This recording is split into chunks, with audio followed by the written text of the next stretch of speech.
Good morning and greetings from the Hyderabad Intensive Care Symposium group. On behalf of the CREST team and the Higgs group, we start a series of presentations on important publications that keep appearing every week. We start this week's presentation by looking at the relevance of a combination of hydrocortisone, ascorbic acid, and thiamine for the management of sepsis and septic shock, and this is in reference to the recently published vitamins study. This intervention involving three well-known and common and easily available medications came back into intensive care practice last year after the publication from Paul Marek, which attempted to show a mortality benefit with the use of this combination, which is popularly known as the HAT regimen. So do we still try to wear the hat post the vitamin study is what we will look at. The vitamin study is a publication from the JAMA which looked at whether a combination of hydrocortisone, ascorbic acid and thiamine make a difference to the patients with septic shock. And the question they tried to ask is, does treatment with vitamin C, hydrocortisone and thiamine lead to a more rapid reversal of shock compared with hydrocortisone alone? The debate whether hydrocortisone itself is effective is still raging and their opinions are still divided. But what this study tries to answer is that if you combine vitamin C and thiamine to hydrocortisone, does the benefit with hydrocortisone get better?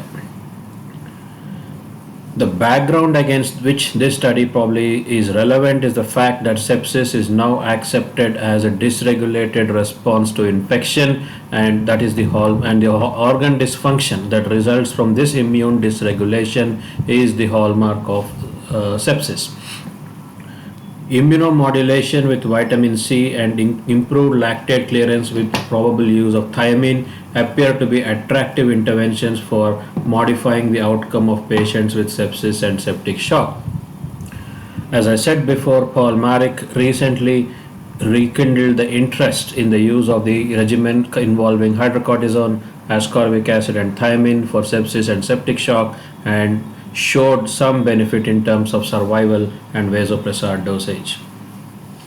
So the vitamin study was a multi-center randomized trial. It's an open label study and a phase 2B clinical trial which was carried out in 10 intensive care units in Australia, New Zealand and Brazil. So there is a good mix of developed and developing countries intensive care units which have participated in this study. It was conducted over just over a year between May 2018 and July of last year.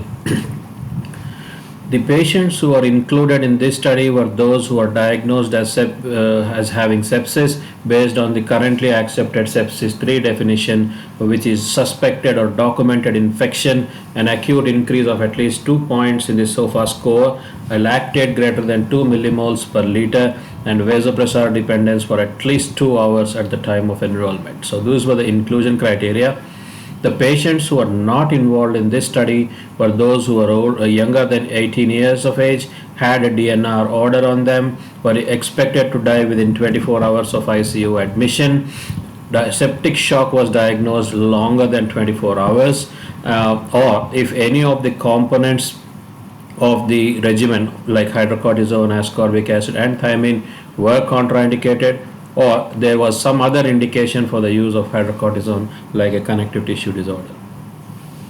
The intervention which was studied or whose efficacy was studied was the use of intravenous vitamin C in the dose of 1.5 grams every 6 hours with hydrocortisone 50 milligrams every 6 hours and thiamine 200 milligrams every 12 hours. Now this was compared against against a control group for the cessation of vasopressor support. Shock resolution for the purpose of this study was defined as when all vasopressors were discontinued for 4 consecutive hours in the presence of an accepted mean arterial pressure of more than 65 millimeters of mercury, but the target map could be set by the treating clinician as well. The duration of therapy with vitamin C and thiamine was 10 days in the treatment arm, and the hydrocortisone was given for 7 days in a tapering schedule if applicable in the control arm as well. Death and discharge from the ICU were the other endpoints which were included.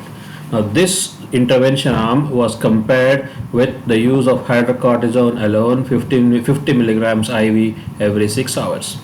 Thiamine could be added to the regimen of hydrocortisone as and when as felt appropriate by the clinician, but vitamin C could not be added to the regimen ad lib. So if you look at the outcomes of this study, the time alive and the time free of vasopressors was absolutely the same in whether you use the HAT regimen or you did not use the HAT regimen. If you looked at the secondary outcomes like 28-day mortality, 90-day mortality and ICU mortality, the results were exactly the same. The cumulative vasopressor free days at 28 days and the incidence of renal replacement therapy was also not different between the two groups. Possibly a little bit of statistical benefit was seen in these patients in the intervention arm in terms of improvement in the SOFA score by 1 point, but again that did not translate into better survival or better vasopressor profile or vasopressor response. If you looked at vasopressor requirement only as one of the hallmarks or one of the important points which this study attempted to look at, over a period of 10 days of therapy, that is the treatment period, you find that both the intervention arm and the control arm are absolutely together on this graph, and the vasopressor norepinephrine equivalent dose is absolutely no bifurcation, or there is no separation between these two as far as the 10-day therapy with vitamin C is concerned. So the authors at the end of the study concluded that in patients with septic shock, treatment with intravenous vitamin C, hydrocortisone and thiamine compared with intravenous hydrocortisone alone did not significantly improve the duration of the time alive or the vasopressor free days over a week's period of therapy. So it suggests that the treatment with intravenous vitamin C, hydrocortisone and thiamine did not lead to a more rapid resolution of septic shock compared with hydrocortisone alone. If you look at the strengths of this study, all the relevant questions have been asked. Have we used proper criteria to recruit patients with sepsis? Have we used the routine, now standard and accepted scoring system like a SOFA? Have we looked at vasopressor requirement? Have we looked at RRT requirement? So all those questions have been asked and relevant outcomes have been measured at the end, during the study period. The study protocol appears to be robust and the statistical methods are also very strong. And it's a multi-center study and a very well distributed across the developed world as well as the developing countries, and therefore the economic distribution and its applicability to a developing society like ours is probably good enough from this study. But on the other side, if you look at the drawbacks of this study, it's an open label and unblinded study, so there is always a element of bias in the interpretation of data as well as in the collection of data. The effect of thiamine, when if it is administered separately, has not been studied. Whether that's a factor which works through the lactate metabolism is something that's still left unanswered after this study. Although they have accepted a target of MAP of more than 65, the targets were left to the discretion of the clinician, so the actual MAP targets could have been variable, which could have influenced the outcomes of this study.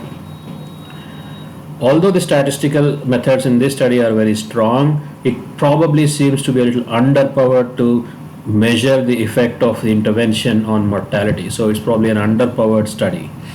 One of the important determinants of outcome and one of the important markers of vasopressor responsiveness is your fluid balance, and there is no clear-cut mention of the average fluid balance over the 10-day period and the cumulative fluid balance in the cohort of patients who are recruited into this study.